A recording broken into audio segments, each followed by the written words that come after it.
Multiple rulings by the New Hampshire Supreme Court have established that the state must provide an adequate education to every child regardless of where they may live. Despite these rulings, though, the resources that the state directs to local school districts fall well short of meeting the costs districts incur in educating their students. This short video looks at the tremendous gap between state aid and local education costs and discusses some of the implications of these shortfalls.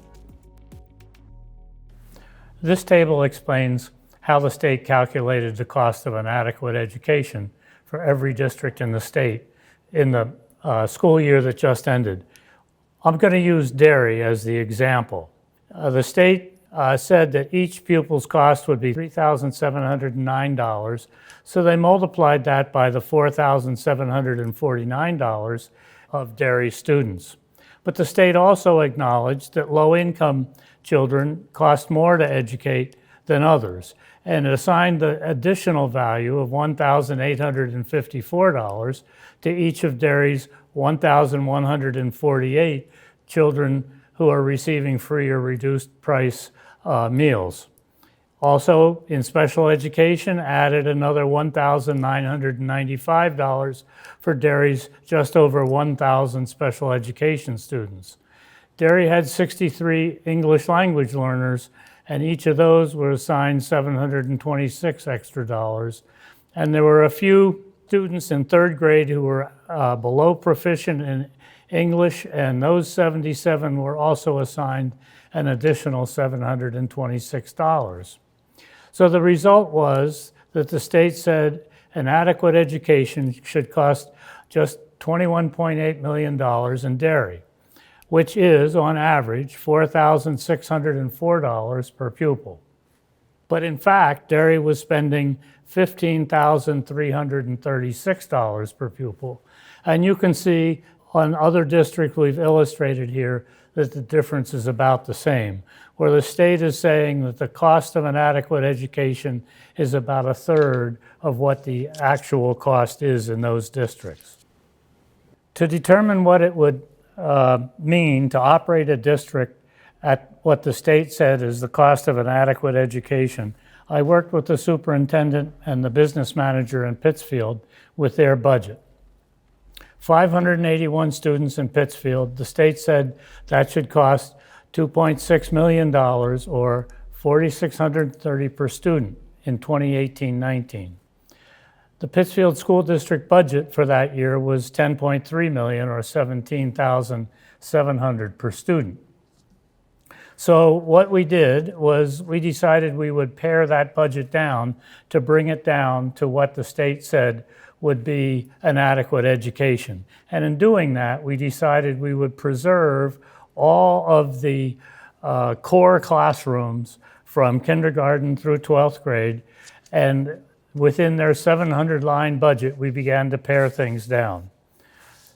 So this is what we began to do. I'm not going to read all of these. We eliminated field trips, athletic programs, all art, music, and gym classes, all buildings and ground maintenance, all foreign language courses. We eliminated 5 teachers at the elementary school. We eliminated field trips and all athletic programs. We eliminated all bus services. We eliminated health insurance and all other benefits for the teachers. 3 special education teachers, all new technology equipment, the reading specialist. We eliminated all substitute teachers, all guidance personnel, all librarians, all media center staff. Now, having made all those reductions, we had succeeded in keeping average class size to 29 students, and core classes remained. So had we met the state's goal? We had not met the state's goal. At that point, $5.289 million was the budget for Pittsfield, and class sizes were 29 students per teacher. To cut down to the state's adequacy level meant to cut that yet in half. Since everything else had been essentially eliminated, the only thing we could do was to eliminate nearly half of the remaining teachers. At that point, class sizes were 60 students per teacher, and all those ancillary services had been eliminated. How does anyone believe that this will provide an adequate education for the 581 students in Pittsfield? The state does. So how do these differences play out in real life consequences?